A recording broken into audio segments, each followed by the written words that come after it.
केसरिया से मन जोगी हुआ रे, दिल झूमे देखो मतवारा हुआ रे।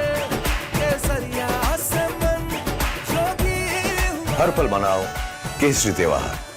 विमल, बोलो जुबान केसरी।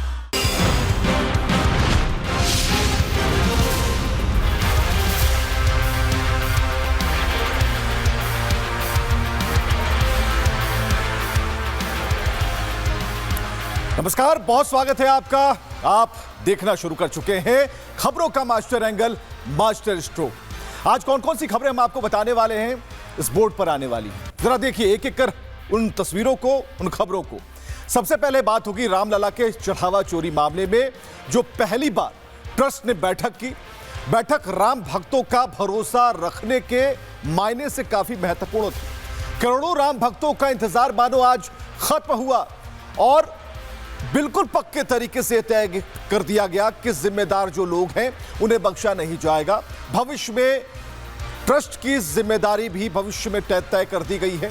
ऐसा नहीं था कि केवल आज सिर्फ 2-3 नामों पर चर्चा हुई, बल्कि राम मंदिर के चढ़ावे की गिनती का जो तरीका था, खासकर कमरों की जो मेज हैं, कुर्सियां हैं, उनसे लेकर उन तमाम छोटे बड़े कर्मचारियों की नियुक्ति और जिम्मेदारी भी तय कर दी गई। इसके अलावा बात होगी, आपको दिखाएंगे पीओके में आजादी की मांग को दबाने के लिए पाकिस्तानी रेंजर्स ने आवाम पर गोलियां बरसा दी। गोलियों की आवाज के साथ आजादी का शोर भी तेज होता जा रहा है, तो भारत की तरफ पीओके की जो आवाम है वो उम्मीद भरी नजरों से देख रही है। वहीं पहलगाम आतंकी हमले का मास्टरमाइंड की पहचान हो गई है। एक बड़ा खुलासा हो गया है। एनआईए की चार्जशीट में हाफिज सईद का नाम होना उस मुहर के पक्का होने जैसा है, जिसके बाद शक की जो गुंजाइश है बिल्कुल खत्म हो जाती है। खबरों में बात होगी भारत के बढ़ते दबदबे की, स्वदेशी हथियारों की और पूरी दुनिया में बढ़ते भारत पर भरोसे की। चीन ने अपनी मिसाइल से पूरी दुनिया को अपनी ताकत का एहसास कराने की कोशिश की। चीन ने बताया कि कैसे उनके हथियार की रेंज में अमेरिका आ गया है, तो भारत अपनी कूटनीतिक दक्षता के जरिए चीन की उसी काट पर अपनी पकड़ को मजबूत कर चुका है। और यही कारण है कि जापान के साथ भारत के अच्छे रिश्ते हो या फिर इंडोनेशिया, ऑस्ट्रेलिया और न्यूजीलैंड की यात्रा, चीन की चिंता बढ़ गई है। तो ये तमाम खबरें होने वाली हैं, लेकिन अब हम शुरुआत करने जा रहे हैं और बात करेंगे कि रामलला किस तरीके से अभी भी विराजमान है और अब न्याय कर रहे हैं। एक एक दुष्ट को सजा मिलने जा रही है और आज क्या क्या हुआ ये सब कुछ। चलिए, तो मास्टर एंगल के लिए मास्टर स्ट्रोक देखना जरूरी है। कहते हैं भगवान के घर देर है, अंधेर नहीं है। रामलला के चढ़ावे की चोरी करने वाले तो रामलला को पत्थर मान रहे थे, यही सोच रहे थे कि समुद्र में से एक लोटा निकाल लेंगे, क्या हो जाएगा किसको पता चल जाएगा। लेकिन यह नहीं सोचा कि गीता में भगवान ने कहा है, यदा यदा हि धर्मस्य ग्लानिर्भवति भारत अभ्युत्थानम अधर्मस्य तदात्मानं सृजाम्यहम् परित्राणाय साधूनां विनाशाय च दुष्कृतां धर्म संस्थापनार्थाय संभवामि युगे युगे। मतलब जब जब धर्म की हानि होती है, अधर्म की वृद्धि होती है, तब तब मैं स्वयं प्रकट होता हूं, सज्जन पुरुषों की रक्षा करने के लिए, पापियों का विनाश करने के लिए, धर्म की पुनर्स्थापना करने के लिए मैं युग युग में जन्म लेता हूं। ये गीता में खुद प्रभु ने कहा है, नारायण ने कहा है। आज इस मामले में बहुत सारी प्रतिक्रियाओं और रिएक्शन से अलग राम मंदिर परिसर का गेट खुला तो उन सभी ट्रस्टियों की गाड़ियां प्रवेश करती नजर आईं, आप देख पा रहे हैं। और ये वही ट्रस्टी थे जो इस भरोसे के प्रहरी माने जाते हैं। भगवान की आराधना से लेकर चढ़ावा और यहां तक कि रामलला के दरबार की तमाम व्यवस्थाओं की जिम्मेदारी। लेकिन जब चोरी हुई तो फिर ट्रस्ट के भरोसे पर सवाल खड़े हो गए और उसी भरोसे को दोबारा कायम करने को लेकर पहली बार रामलला के दरबार में ट्रस्ट की बैठक हुई। सभी ट्रस्टियों की गाड़ी एक एक कर राम मंदिर में प्रवेश करती नजर आई। उस परिसर में 3 घंटे तक यह बैठक चली, महाबैठक कहा जा रहा था। तो 3 घंटे तक जब बैठक चली, उसके बाद राम मंदिर ट्रस्ट के जो कोषाध्यक्ष हैं गोविंद देवगिरी, उन्होंने प्रेस कॉन्फ्रेंस शुरू कर दी और प्रेस कॉन्फ्रेंस में बताया कि महासचिव चंपत राय, अनिल मिश्रा का इस्तीफा मंजूर कर लिया गया। हालांकि ट्रस्ट के जो नियम है, कायदे हैं, कानून है, उनके मुताबिक जब कोई ट्रस्ट से जुड़ा हुआ व्यक्ति इस्तीफा देता है तो वो खुद में इस्तीफा मान्य हो जाता है। लेकिन ट्रस्ट ने आज इसकी घोषणा कर दी, जिस बात का इंतजार था कि आज होना क्या है, तो सबसे पहले वो दिखा दिया। महामंत्री श्रीमान चंपत राय जी और न्यासी अनिल जी मिश्रा, इन दोनों ने त्यागपत्र प्रदान किया है। महामंत्री के नाते काम करने वाले हमारे चंपत राय जी को बड़ी वेदना हुई और उनको लगा कि जब तक सारा न्याय ठीक से हो नहीं जाता, अपराधी पकड़े नहीं जाते और उनको उचित दंड नहीं मिलता, तब तक हम लोगों को वहाँ पर बने रहना ठीक नहीं लगता है। ये सोच करके उन्होंने स्वयं ये त्यागपत्र दिया। चंपत राय अनिल मिश्रा ने त्याग पत्र दे दिया। चंपत राय और अनिल मिश्रा को बैठक में शामिल किए जाने पर पहले से ही दिक्कत थी, तो बैठक से गोपाल राव को बाहर का रास्ता दिखाया गया। बात यही खत्म नहीं हुई, बल्कि गोपाल राव को ट्रस्ट से बाहर कर दिया गया। मतलब यह हुआ कि भीतर खाने गोपाल राव संदिग्ध पाए गए और यह कहीं ना कहीं ट्रस्टियों को पता था, तो गोपाल राव को मीटिंग से बाहर निकाला गया, जिसकी तस्वीरें सामने आ गई। तो बड़ी खबर इस वक्त क्या आ रही है? बड़ी खबर आ रही है एसआईटी की प्रारंभिक रिपोर्ट से एक बड़ा खुलासा हुआ। एसआईटी रिपोर्ट से चोरी की पुष्टि हो गई है। कर्मचारी नोटों की गड्डी छिपाते दिखे। रिपोर्ट कह रही है एसआईटी की, जो कर्मचारी नोटों की गिनती करते थे, चढ़ावे की गिनती करते थे, वो गड्डियां छिपा रहे थे, नोटों की गड्डियां। धनराशि को छिपाने की गतिविधि दिखी, यह रिपोर्ट कह रही है। रिपोर्ट में जांच से जुड़ी पूरी जानकारी दी गई है। रिपोर्ट में फंड रिलीज की पूरी जानकारी दी गई है। गणना में तैनात कर्मी मोबाइल रखते थे, यह रिपोर्ट बताती है। 27 अप्रैल से लेकर 5 जून तक 70 बार चोरी की गई है, एसआईटी की रिपोर्ट कह रही है। 27 अप्रैल से पहले का सीसीटीवी फुटेज मौजूद नहीं है, यही शक गहराता है। एसआईटी की अंतरिम रिपोर्ट में अनिल मिश्रा पर गंभीर आरोप है। सुरक्षा उपायों में अनिल ने दायित्व नहीं उठाया, यह रिपोर्ट की जानकारी है। निगरानी व्यवस्था में कमी पाई गई, यह एसआईटी की रिपोर्ट कहती है। टिन्नू यादव की बैंक कर्मियों से मिली भगत, यह रिपोर्ट कहती है। तो रिपोर्ट में अब एक एक कर सामने सारी सच्चाई आ रही है। ब्रेकिंग न्यूज हम आपको बता रहे हैं, अभी तक की सबसे बड़ी जानकारी इस वक्त हम आपको दे रहे हैं, जिसमें एसआईटी की रिपोर्ट में कई अहम और बड़े खुलासे हुए। इन 8 गिरफ्तारियों के बाद भी चंपत राय और अनिल मिश्रा पर कई गंभीर आरोप, जिसमें अनिल मिश्रा को कटघरे में इसलिए खड़ा किया जा रहा है, उन्होंने अपने दायित्वों का निर्वहन नहीं किया। और सबसे बड़ी बात कि चोरी होती रही, नोटों की गड्डियां बनती रही, नोट चुराए जाते रहे, लेकिन इस बात से ये लोग अनभिज्ञ रहे। और इस बात की तस्दीक तब होती है जब ट्रस्ट अपनी प्रेस कॉन्फ्रेंस करता है। साफ कहा गया रिपोर्ट में, कर्मचारी नोटों की गड्डी छिपाते दिखे। मोटी मोटी लाइन में यह खबर है, धनराशि को छिपाने की गतिविधि दिखी। तो इस बीच जब प्रेस कॉन्फ्रेंस हुआ तो लोगों को लगा अब क्या होगा, 2 लोगों को तो गेट आउट कर दिया गया। तो इस बीच कृष्ण मोहन को ट्रस्ट का नया कार्यकारी महासचिव दे दिया गया, यानी कि आप जिम्मेदारी आज से संभालें। यानी अब जो पूरी जिम्मेदारी है, पारदर्शिता के साथ, ट्रांसपेरेंसी बहुत जरूरी है।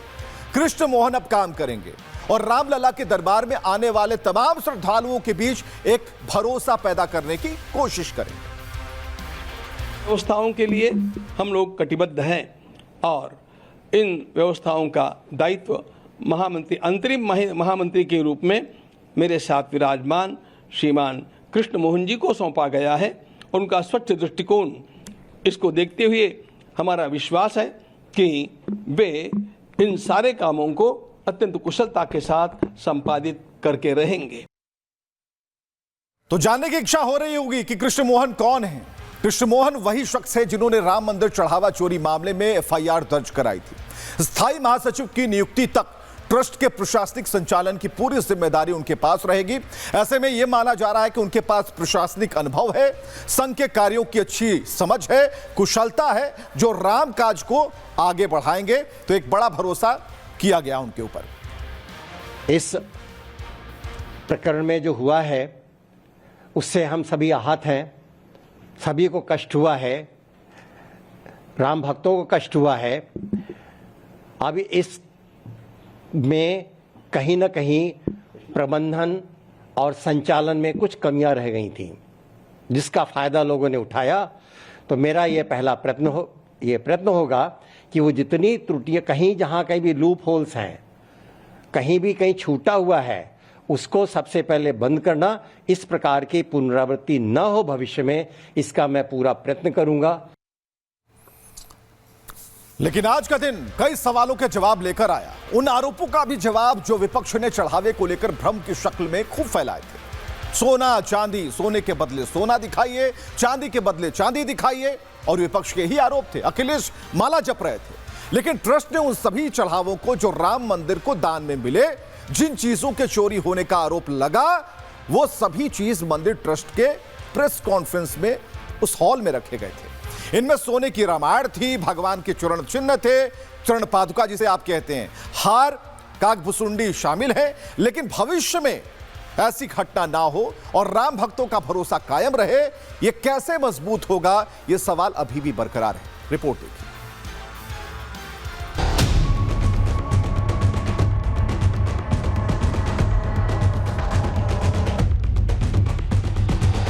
हम सब लोगों के लिए अत्यंत लज्जाजनक स्थिति है। इस प्रकार का वातावरण यहां पर हुआ, इसी से हम आहत हैं। इस प्रकार के जो अपराधी हैं उनको पकड़ा जाए, और भी कोई छिपे अपराधी होंगे उनको खोजा जाए। ट्रस्ट के कोषाध्यक्ष गोविंद देव चंपत राय को पाक साफ बता रहे हैं। आखिर क्यों?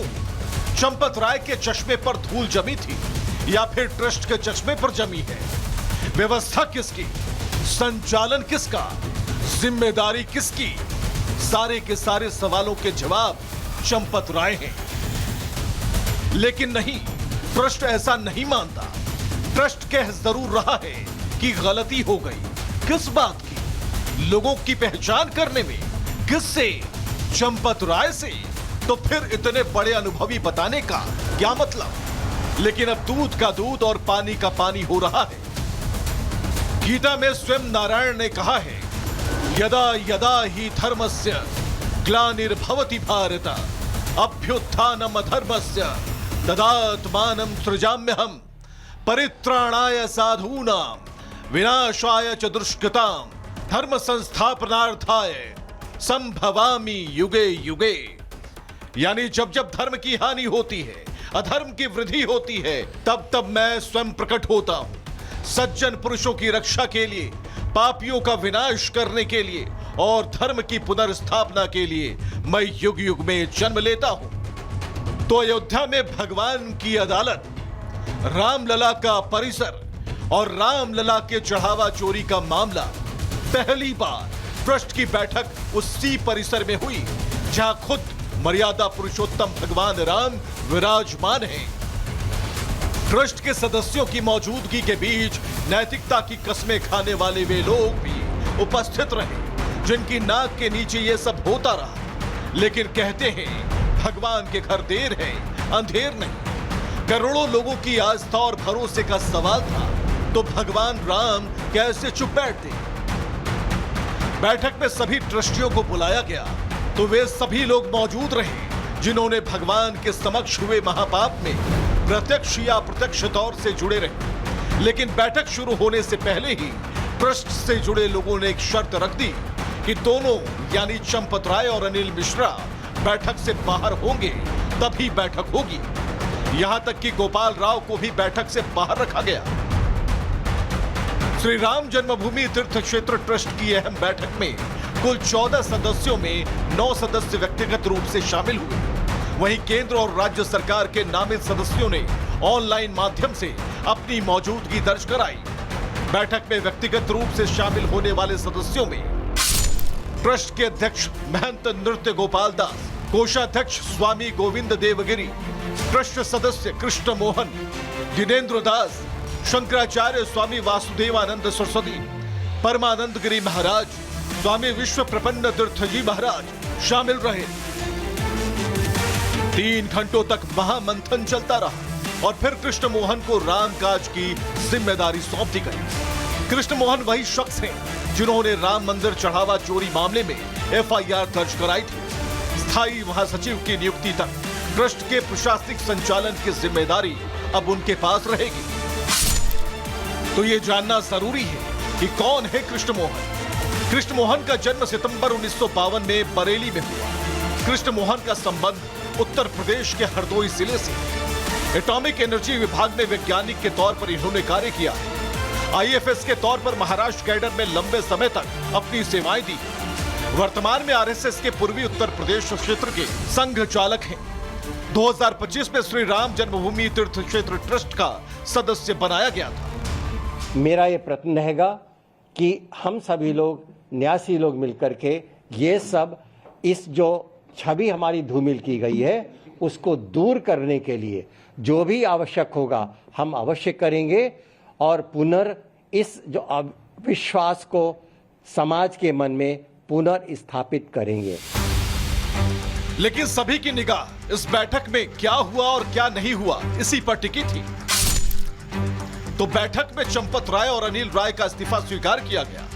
2800 वस्तुओं का रिकॉर्ड सुरक्षित होने की बात कही गई। सिर्फ कैश की चोरी हुई, सोना चांदी सुरक्षित है। गोपाल राव को ट्रस्ट के सभी पदों से हटा दिया गया। कामकाज की जिम्मेदारी कृष्ण मोहन को दे दी गई। ट्रस्ट ने विज्ञप्ति जारी कर सभी जानकारियों को साझा किया। लेकिन आज सवाल सिर्फ 2 इस्तीफों का नहीं बल्कि उस भरोसे का जो हर श्रद्धालु ने अपनी श्रद्धा के साथ दान पात्र में डाला था। क्योंकि सबसे बड़ा मुद्दा भरोसे का है। क्योंकि सबसे बड़ा मुद्दा था महासचिव चंपत राय का इस्तीफा, ट्रस्टी अनिल मिश्रा का इस्तीफा, एसआईटी की रिपोर्ट और आगे की व्यवस्था। फिर वही सवाल है, इस्तीफा स्वीकार हो जाने मात्र से मामला यही खत्म हो जाएगा? जवाब है नहीं, क्योंकि इस्तीफा जवाबदेही की शुरुआत हो सकता है लेकिन न्याय का अंत नहीं। ऐसे में अगर दान प्रबंधन में गड़बड़ी के आरोप लगे हैं तो सबसे बड़ी प्राथमिकता केवल पद बदलना नहीं बल्कि व्यवस्था को और मजबूत करना है। फिर यह भरोसा कैसे कायम होगा तो इसका भी जवाब है।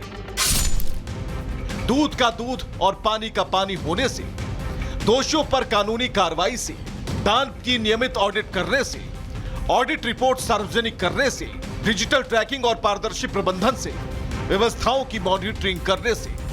मुख्यमंत्री योगी आदित्यनाथ ने कहा कि भारत की आत्मा सनातन धर्म में बसती है और प्रभु श्री राम भारत की आत्मा के मूल स्रोत हैं। मुख्यमंत्री ने कहा कि राम का मतलब राष्ट्र है। ये बातें 100% सच है, क्योंकि राम ने भी अन्याय के शिखर तक अपने धैर्य की परीक्षा दी। लेकिन जब यह महापाप बढ़ता गया तो फिर दंड ही अंतिम रास्ता बचा।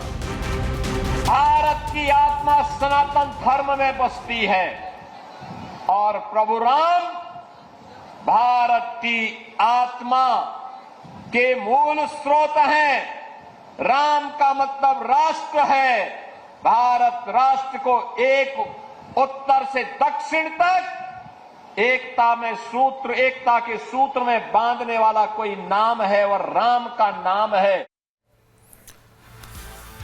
और चलिए अंदर की तस्वीरें आपको दिखा रहे हैं। राम जन्मभूमि ट्रस्ट की बैठक के भीतर की तस्वीरें सामने आई हैं। बैठक में 9 पदाधिकारी इसमें शामिल हुए थे और कुछ इसी तरीके से इसी कमरे में यहां पर बैठक चल रही थी। सुपर एक्सक्लूसिव तस्वीरें आप देख पा रहे हैं। बैठक बहुत ही गहमा गहमी भरी रही। 3 घंटे तक ये बैठक चली। सभी बिंदुओं पर विचार हुआ और ये ट्रस्ट की बैठक का पहला वीडियो आप देख पा रहे हैं स्क्रीन पर। यह सुपर एक्सक्लूसिव वीडियो है जो आप देख पा रहे हैं, जहां ट्रस्ट की बैठक में खासकर उन इस्तीफों के बारे में बात की गई, चंपत राय और अनिल मिश्रा के, उसकी स्वीकृति मिली। लेकिन आगे जाकर ऐसी गलतियां ना हो, इसका जवाबदेह कौन होगा, इन सारी चीजों पर व्यवस्थित तरीके से बातचीत हुई।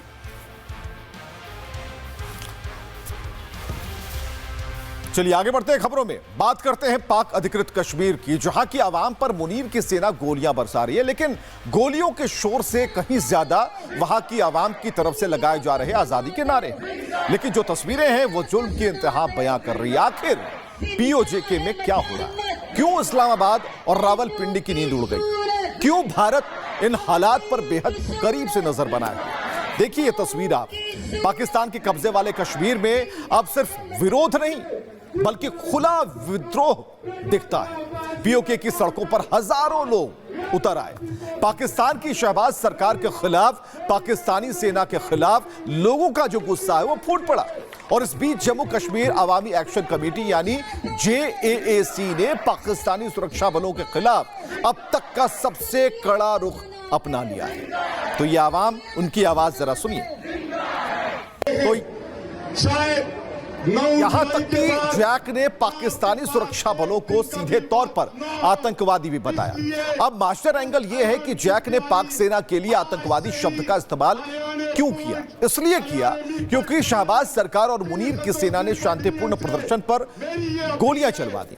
जैक ने 9 जुलाई का अल्टीमेटम देकर साफ कर दिया कि अब यह लड़ाई निर्णायक मोड़ पर पहुंच चुकी है और यह केवल बयानों तक सीमित नहीं है। शहबाज और मुनीर को सीधे और सख्त लहजे में कहा है कि 9 जुलाई के बाद अब आर पार की लड़ाई बिल्कुल तय है। तो अब आपको वो तस्वीर दिखाते हैं जिसमें पाकिस्तान की सेना अपने ही आवाम पर गोलियां चला रही। दरअसल शहबाज शरीफ और मुनीर की सेना का यह रौद्र रूप इसलिए सामने आया क्योंकि पाक अधिकृत कश्मीर की आवाम अपने हक और हुकूक की जंग छेड़ चुकी है। पाक अधिकृत कश्मीर की आवाम ने बता दिया कि उन्हें पाकिस्तान ना मंजूर है। गोलियों की आवाज जरा सुनिए, फुल फ्रेम इस तरह से कीजिएगा।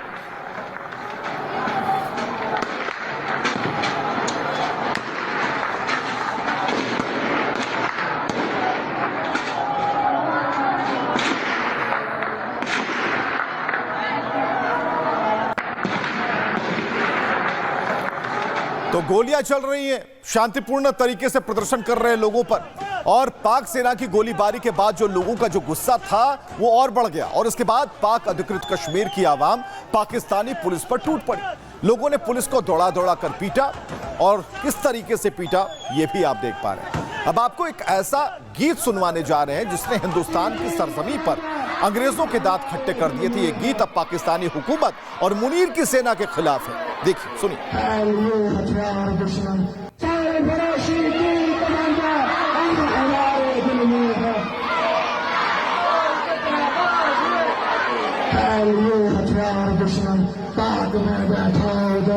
तो पीओके की आवाज अब लंदन में गूंज रही है। हजारों कश्मीरी अपने भाइयों के समर्थन में ब्रिटेन की सड़कों पर उतर आए, विरोध प्रदर्शन किया और अपनी आवाज बुलंद की ताकि कश्मीर तक ये आवाज जाए, पीओके तक आवाज जाए और देखें कि पाकिस्तान के साथ अब हमें नहीं रहना। और ये आप लंदन की सड़कों पर देख रहे हैं मुनीर के खिलाफ प्रदर्शन।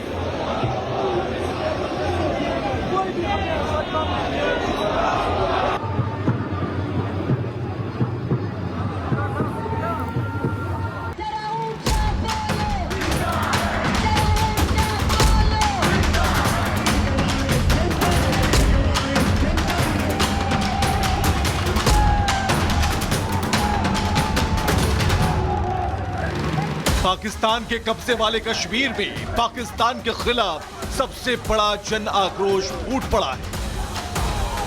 हजारों लोग सड़कों पर हैं।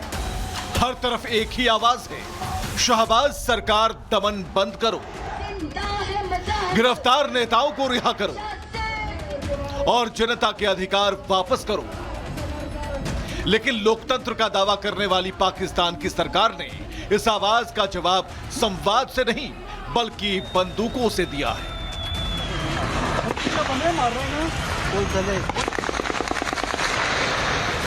जैक यानी जम्मू कश्मीर अवामी एक्शन कमेटी का दावा है कि अब्बासपुर के सरदार गुलाम हुसैन खान स्पोर्ट्स स्टेडियम में करीब 40,000 लोग शांतिपूर्ण रैली के लिए जुटे थे। उधर डुडियाल के एएमबी इलाके में प्रदर्शन जारी था, लेकिन पाकिस्तानी सुरक्षा बलों ने निहत्थे प्रदर्शनकारियों पर बिना किसी उकसावे के गोलियां चला दी। पाक सेना की गोलीबारी में कई लोग घायल हुए हैं। मतलब मुनीर की क्रूर सेना ने एक बार फिर अपने ही लोगों पर, निहत्थे प्रदर्शनकारियों पर गोलियों की बौछार कर दी। दुनिया के सामने अपने लोकतंत्र की असल तस्वीर पेश कर दी। लेकिन बंदूक की गोलियों से आंदोलन दबाने की कोशिश उल्टा पाकिस्तान पर ही भारी पड़ रही है, क्योंकि जम्मू कश्मीर ज्वाइंट अवामी एक्शन कमेटी ने पाकिस्तान की सुरक्षा एजेंसियों को सीधे सीधे आतंकवादी करार दिया है। जैक का यह बयान सिर्फ एक बयान नहीं, बल्कि पाकिस्तान की सत्ता, उनकी सेना और उसके पूरे सुरक्षा ढांचे को खुली चुनौती है। जिस सुरक्षा बल को पाकिस्तान अपना सबसे बड़ा सहारा मानता है, उसी को अब पीओके की जनता आतंकवादी कह रही है। और यहां रुकेंगे एक छोटे से ब्रेक के लिए। ब्रेक के बाद आज की स्टोरी दिखाएंगे। शुक्रिया।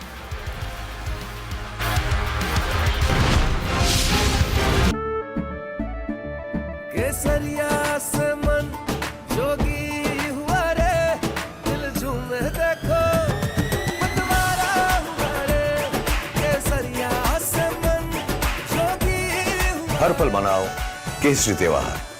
विमल, बोलो जुबान केसरी।